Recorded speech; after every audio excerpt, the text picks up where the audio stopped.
بسم اللہ الرحمن الرحیم۔ حضرت مولانا روم رحمۃ اللہ علیہ نے حضرت ذوالنون مصری رحمۃ اللہ تعالی علیہ جو اپنے وقت کے ولی کامل گزرے ہیں، ان کا ایک واقعہ نقل فرمایا۔ فرماتے ہیں حضرت ذوالنون مصری رضی اللہ تعالی عنہ اپنے وقت کے ایک بڑے ولی کامل تھے، اور اس وقت کے جو جعلی دیندار لوگ تھے ان کو آپ ہدایت فرمایا کرتے تھے، بھائی یہ کام چھوڑو، حقیقی دینداری اختیار کرو۔ نہیں وہ اختیار کرتے تھے تو آپ ان کی پول کھولا کرتے تھے، لوگ آپ کے مخالف ہو گئے، یہ تو ہماری قلعی کھولتا، یہ تو لوگوں نے شکایت کر کے حاکم وقت سے اور جھوٹی سچی باتیں لگا کر آپ کو گرفتار کروا دیا، آپ جیل کے اندر چلے گئے، بڑی خوشی خوشی آپ جیل میں گئے۔ جو پیچھے رہ گئے آپ کے دوست اور ساتھی، ان کو بڑا افسوس ہوا کہ ہمارا محبوب ذوالنون مصری قید ہو گیا ہے، جیل میں چلا گیا۔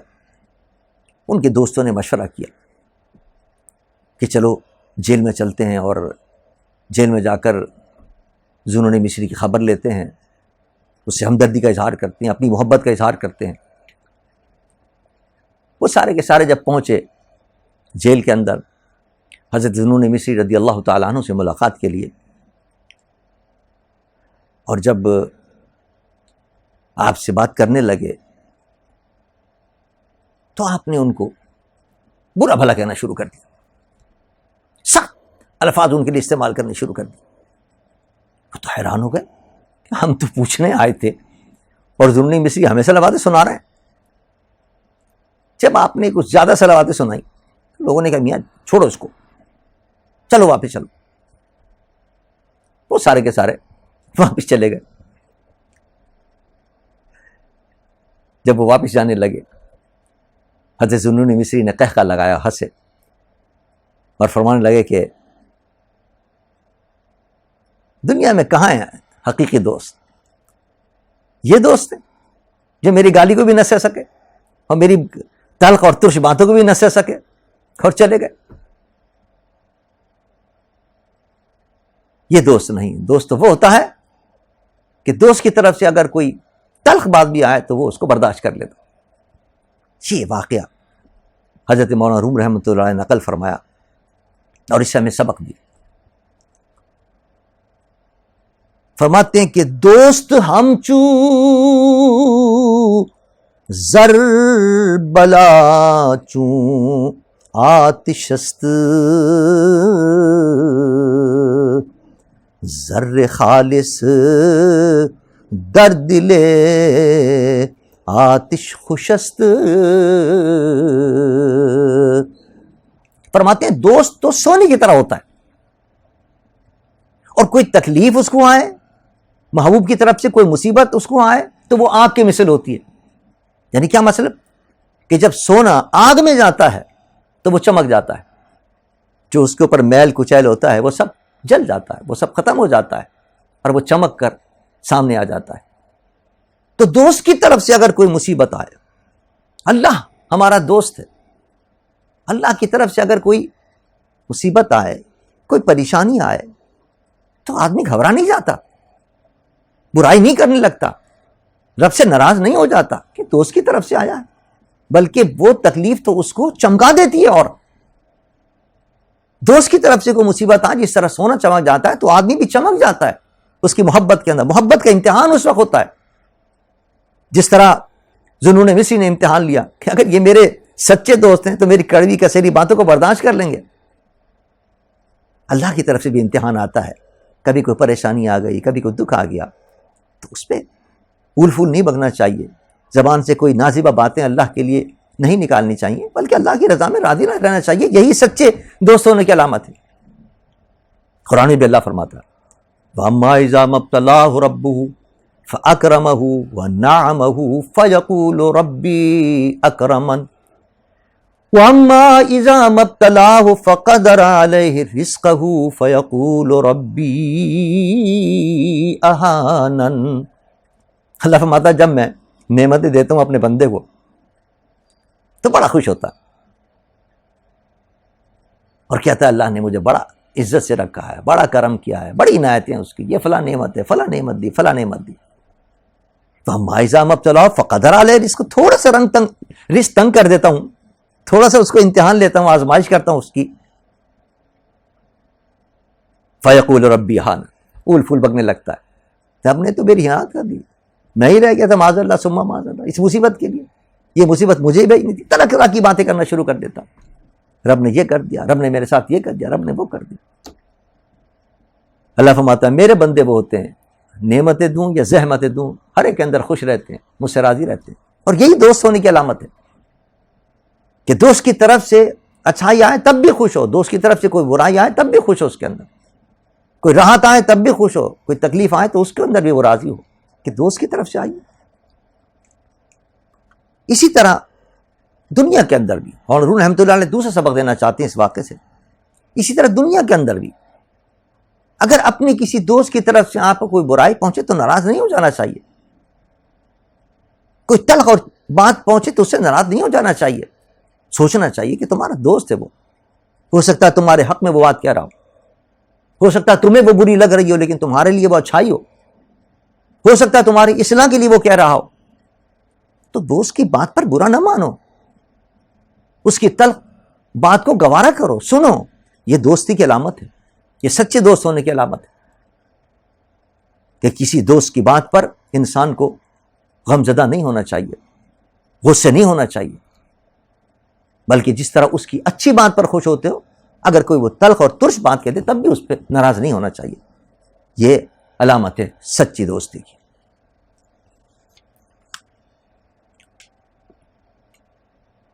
اسی سے متصل اور اسی مناسبت سے مولانا روم رحمۃ اللہ علیہ ایک دوسرا واقعہ نقل فرماتے ہیں حضرت لقمان علیہ الصلوۃ والسلام کا.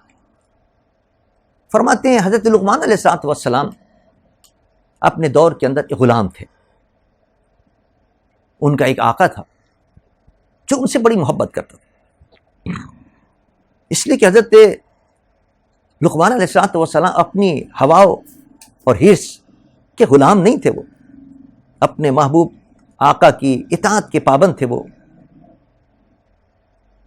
اور ان کو اپنی اطاعت سے ایسا راضی کیا تھا اس نے حضرت لقمان علیہ الصلوۃ والسلام نے اپنی آقا کو کہ وہ ان کے بغیر کھانا نہیں کھاتا تھا. ان کا آقا حضرت لقمان کے بغیر، اور اپنی اولاد سے بھی زیادہ ان کو محبوب اور عزیز رکھتا تھا.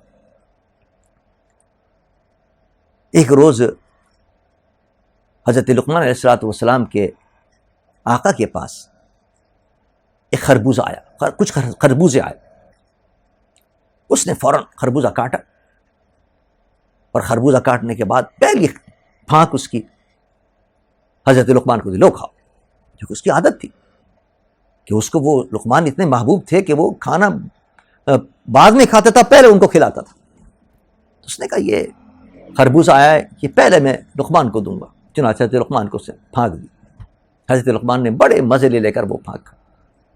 اس نے پھر دوسری پھانک کاٹی خربوزے کی، وہ دی حضرت لقمان کو. حضرت لقمان نے وہ بھی بڑے مزے لے کے کھائی. مرحوم فرماتے ہیں 17 کاشیں 17 پھانکے وہ دیتا رہا محبت کے اندر حضرت لقمان کو، اور حضرت لقمان مزے لے کر کھاتے رہے، مزے لے کر کھاتے رہے، واہ واہ واہ واہ کہتے رہے. آخری پھانک جب بچی، اس نے کہا میں بھی تو چکھوں. اس نے جب وہ چکی تو وہ کڑوی زہر تھی، زبان پہ رکھنا مشکل ہو گیا، حلق سے اتارنا مشکل ہو گیا، حلق تک کڑوا ہو گیا. اس نے فوراً تھوک. اور لقمان سے کہا لقمان کتنی دیر سے میں تمہیں دے رہا ہوں، ایک پھانک نہیں، 2 نہیں، 17 تم نے کھا لی ہیں، اور تم نے اف تک نہیں کی، تم نے یہ تک نہیں کہا کہ کڑوی، حالانکہ یہ تو زہر ہے، یہ تو اور اتنا سخت کڑوا ہے کہ میرا پورا حلق تک کڑوا ہو گیا، اور تم بڑے مزے لے کے کھا رہے ہو. وجہ کیا اس کی؟ تمہیں اسی کڑواہٹ محسوس نہیں ہو؟ تمہیں یہ خربوزہ کڑوا نہیں لگا؟ یہ تو بڑا زہر ہے، کڑوا. یہ تو سبحان اللہ. حضرت لقمان علیہ السلام نے کیا پیارا جواب دیا. فرمایا میرے آقا آپ نے جس محبت بھرے ہاتھوں سے مجھے آپ کھلا رہے تھے، اس محبت کی مٹھاس نے اس کی کڑواہٹ کو دور کر دی. بے شک یہ بڑے کڑوے تھے، تلخ تھے بڑے، اس کو زبان پہ رکھنا بھی مشکل تھا، لیکن جس محبت سے آپ نے مجھے دیا ہے، اس محبت نے اس کی تلخی کو ختم کر دیا۔ اس محبت کی وجہ سے یہ تلخ خربوزہ بھی میرے لیے شیریں بن گیا، اور مجھے اس کی تلخی محسوس نہیں۔ اس واقعے کو نقل کرنے کے بعد مولانا روم رحمۃ اللہ علیہ اس سے سبق دیتے ہیں، فرماتے ہیں یہ محبت بھی عجیب چیز ہوتی ہے، یہ محبت جو ہوتی ہے وہ ماہیت کو بدل دیتی ہے، قلب میں ماہیت کر دیتی ہے۔ اب دیکھیے ایک تلخ چیز ہے اس کو شیریں بنا دیا، اور کیا کیا بدلتی ہے وہ محبت کی کیا شان ہے، محبت کی کیا طاقت ہے۔ فرماتے ہیں از محبت تلخ ہا شیریں شود، اور از محبت مسحا زریں شود۔ فرماتے محبت ہو تو کوئی تلخ چیز بھی تیرے سامنے ہوگی تو وہ بھی میٹھی ہو جائے گی۔ محبت کے اندر تانبا بھی ہوگا، اور محبوب تجھے دے گا تو وہ تجھے سونا لگے گا، تیرے لیے سونا بن جائے گا۔ از محبت خار ہاں گلمی شود، اور از محبت سرک ہاں ملمی شود۔ محبت ہو تو کانٹے بھی پھول بن جاتے ہیں، محبوب کے ہاتھ سے کانٹا بھی ملے تو وہ بھی محب کو پھول لگتا ہے۔ محبت ہو تو سرکہ بھی اگر ہو تو محب کے لیے وہ شراب بن جاتا ہے۔ از محبت سجن گلشن می شود، اور بے محبت روضہ گلخن می شود۔ محبت ہو تو قید خانہ بھی چمن بن جاتا ہے، گلستہ بن جاتا ہے۔ محبوب اگر بھیجے کسی قید خانے کے اندر، محبوب کی وجہ سے اگر کوئی قید ملے، محبوب کی وجہ سے اگر کوئی تکلیف ملے اور جیل ملے تو وہ جیل بھی اس کے لیے گلشن ہو جاتی ہے، گلستہ بن جاتی ہے۔ اور بغیر محبت کے اگر باغ بھی ہو تو وہ بھٹی بن جاتا ہے۔ از محبت مردہ زندہ می شود، اور وز محبت شاہ بندہ می شود۔ محبت کی تو یہ طاقت ہے کہ مردے کو بھی زندہ کر کے کھڑا کر دیتی ہے، اور محبت کی یہ طاقت ہے کہ شاہ بھی ہو تو غلام بن جاتا ہے۔ جس سے محبت ہو جاتی ہے وہ شاہ بھی ہو تو اپنے اس محبوب کا غلام بن جاتا ہے۔ یہ محبت کی طاقت ہے کہ محبت جو ہے وہ حقیقت کو بدل دیا کرتی ہے، ماہیت کو بدل دیا کرتی ہے۔ ایک فائدہ تو مولانا روم رحمۃ اللہ یہ بیان کیا کہ محبت کی بڑی طاقت ہے، محبت فاتح عالم۔ دوسرا فائدہ مولانا روم رحمۃ اللہ علیہ یہ بتانا چاہتے ہیں کہ دیکھو بظاہر تو وہ غلام تھے حضرت لقمان، لیکن حقیقت میں چونکہ وہ ہوا و حوث سے، حرص سے پاک تھے، وہ حقیقت میں وہ آزاد تھے۔ دنیا ان کو غلام کہہ رہی تھی لیکن حقیقت میں وہ آزاد تھے۔ روم فرماتے ہیں کہ دنیا نے الٹا نام رکھا ہوا ہے، آزادی کا نام قید رکھ دیا، قید کا نام آزادی رکھ دیا۔ جو حرص اور حوث سے آزاد ہو، جو اپنے نفس کا غلام نہ ہو، جو اپنی نفس کی خواہشات کا تابع نہ ہو، وہ حقیقت کے اندر آزاد ہے۔ اور کتنا ہی آزاد کیوں نہ ہو، لیکن اگر اپنے نفس کی اور اپنی نفس کی خواہشات کا وہ غلام ہے تو حقیقت میں وہ غلام ہے۔